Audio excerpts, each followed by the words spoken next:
प्रबंध समिति के सभी सम्मानित सदस्यगण, उपस्थित प्रशासनिक अधिकारीगण, इस विद्यालय के शिक्षक शिक्षिकाएं, प्यारे बच्चों, इस शहर के उपस्थित गणमान्य नागरिकगण, मातृशक्ति, सबसे पहले मैं आभार व्यक्त करना चाहूंगा वर्षा जी का कि इन्होंने इस कार्यक्रम में मुझे बुलाया।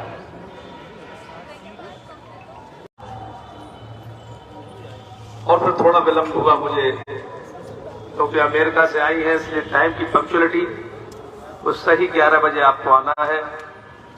लेकिन हमारे साथ ये मजबूरी होती है, खासतौर से राजनीतिक व्यक्तियों के साथ, कि घर से निकल रहा है, कुछ आया उसको नहीं सुना तो उजारू बहाना मिलता है कि बड़ा घमंड आ गया। कुछ शायराना अंदाज में कह देते हैं कि खुदा जब हुस्न देता है नजाकत आई जाए। और अगर वहां रुकते हैं तो यहां विलंब से कहते हैं कि देर से आते हैं। ये राजनीतिक दलों की मजबूरी है, उनके कार्यकर्ताओं को। इसलिए मैं आप लोगों के दर्शन 2 बार स्थगित होने के बाद कर सका और थोड़ा विलंब से हुआ। मैं आप सबसे माफी मांगता हूं। कुछ तो मजबूरियां रही होंगी, कोई यूं ही बेवफा नहीं होता। ये राजनीतिक व्यक्तियों की मजबूरियां हैं। मैं फिर भी आप सबसे माफी मांगता हूं उसके लिए। बड़ा दिव्य और भव्य आयोजन है। एक तरफ अमृत महोत्सव के अवसर पर पूरा देश आजादी का अमृत महोत्सव मना रहा है। मेरे नेता मोदी ने एक नई दिशा दी है देश को, नई दशा दी है इस देश को। और इसका अनुभव होता है जब कभी हम बाहर जाते हैं तो लगता है कि मेरे नेता ने कुछ किया है।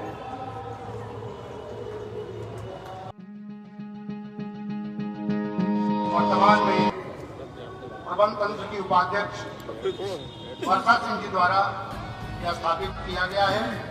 हर वर्ष हर सत्र में आपके द्वारा 1 लाख रुपया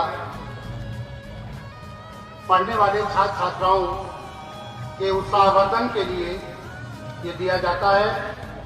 इसलिए मैं एक एक करके नाम बुला रहा हूं। कृपया छात्र एक एक करके मंच पे आएंगे।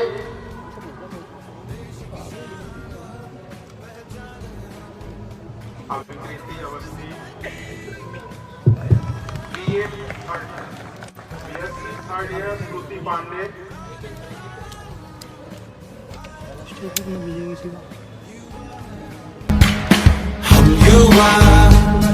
युवा है हम, देश की शान और पहचान है हम।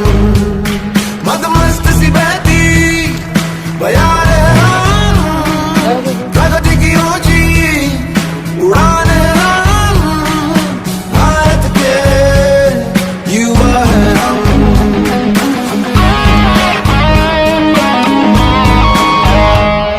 तिरंगा से ऊंचा होगा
इस प्रांगण में हमारे उच्च शिक्षा मंत्री योगेंद्र उपाध्याय जी आए हैं। पहले तो heartfelt gratitude and thank you. जब भी हमारे इस डायस पे शिक्षा से जुड़ा कोई भी ऑनरेबल व्यक्ति बैठता है तो सुनने वाले की, श्रोता की उम्मीदें बढ़ जाती हैं और कहने वाले के मन में थोड़ा सा डर बैठता है कि अब शिक्षा के विभाग के शिक्षा को देखें। सर ने बहुत सारी अच्छी बातें बताई। इन्होंने ये बताया कि इन्होंने इस कार्यक्रम के लिए कौन से कार्यक्रम को पीछे छोड़ा है। ये हम सब के लिए बहुत प्राइड मोमेंट है, क्योंकि ये समझना बहुत आवश्यक है कि किसी ने किस विषय को उस विषय से ज्यादा मान्यता दी। आज इतनी दूर कार्यकारिणी की बैठक को छोड़ के वो हमारे बीच हैं। आज शायद उन्होंने अपने शिक्षा मंत्री होने का सत्य तरीके से फर्ज निभा दिया। So thank you.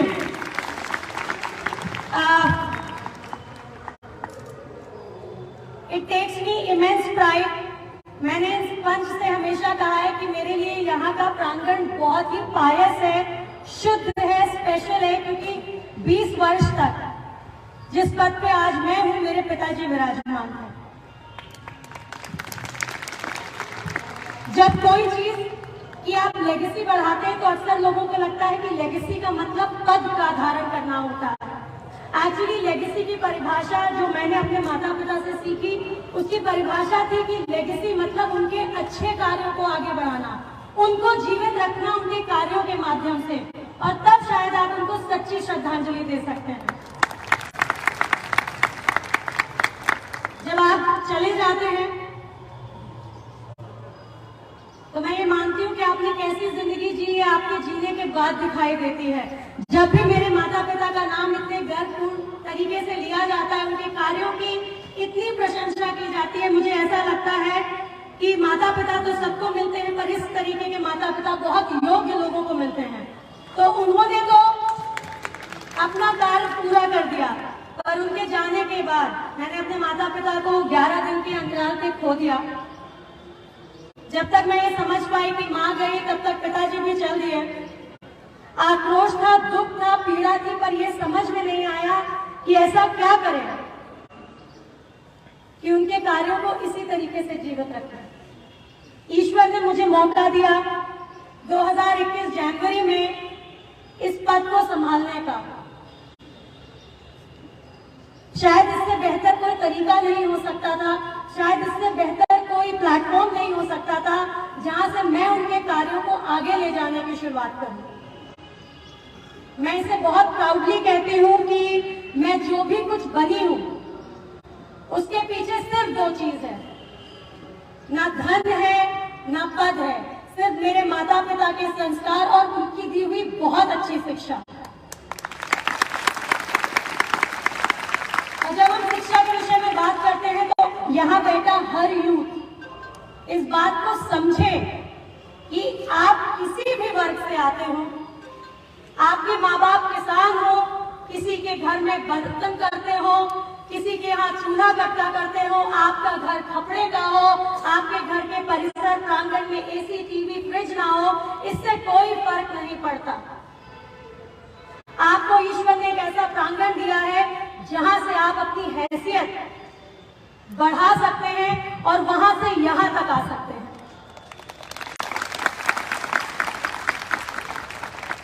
ये इसलिए बोलना आवश्यक है क्योंकि मैं यहाँ खड़े होके ना सोशल सर्विस का भाषण दूंगी, ना राजनीति का भाषण दूंगी, सिर्फ ये कहूंगी कि बहुत आवश्यक है आपको ये समझना कि अगर आपको अपनी स्थिति पे थोड़ी भी दया या पीड़ा होती है तो आपके पास वक्त है उस स्थिति को बदलने का, और शिक्षा वो माध्यम है।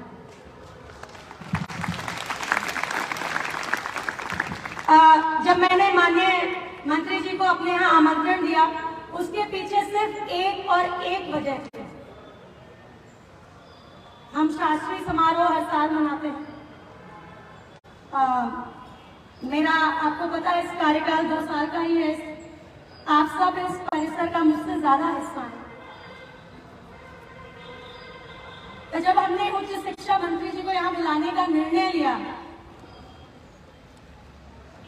विषम परिस्थितियों में तो हम उनसे कहना चाहते थे कि मंत्री जी और भी गम है जमाने में राजनीति के सिवा, और जरूरी है ऐसे प्रांगण में ये आके समझना कि शिक्षा को हमें अगले स्तर पे ले जाना है और उसमें एक बहुत बड़ा रोल गुरुओं का होता है। सर ने हमें अपने कॉलेज स्कूल डेज के बारे में बताया। मैं एक छोटी सी चीज बताऊंगी। मैं एमिटी यूनिवर्सिटी नोएडा की स्टूडेंट रही हूँ। मैंने एमबीए किया है और जब मैं ग्रेजुएशन बीबीए से कर रही थी तो मुझे रियलाइज हुआ कि अगर आपको अच्छी जॉब पानी है तो आपका जो स्पेशलाइजेशन सब्जेक्ट है वो औरों से बेहतर होना चाहिए, कुछ ऐसा होना चाहिए जिसकी डिमांड मार्केट में हो। तो हमें समझ में आया कि फाइनेंस मार्केटिंग के बिना काम नहीं चलेगा, क्योंकि हम हाईली कम्पिटिटिव वर्ल्ड में हैं। 125-30 करोड़ की जनसंख्या का कंपटीशन कर रहे हैं। तो हमने निर्णय लिया कि हम इंटरनेशनल बिजनेस मार्केटिंग और फाइनेंस से अपना एमबीए स्पेशलाइजेशन करेंगे। अब निर्णय तो कर लिया, क्योंकि बड़ी चाहत थी अपने पैरों पे खड़ा होने की, खुद की नजर में खुद की हैसियत को टेस्ट करने की। तो जब उसमें अकाउंट्स और फाइनेंस आया तो मेरे हाथ पैर सब फूल गए। I was not the best student. मैं भी सर को बता रही थी कि मैंने बड़े डिबेट्स, एथलीट्स, कंपटीशन जीते हैं, मेरे पास कोई कमी नहीं है सर्टिफिकेट्स और ट्रॉफीज की, पर मुझे कभी स्कॉलरशिप नहीं मिली।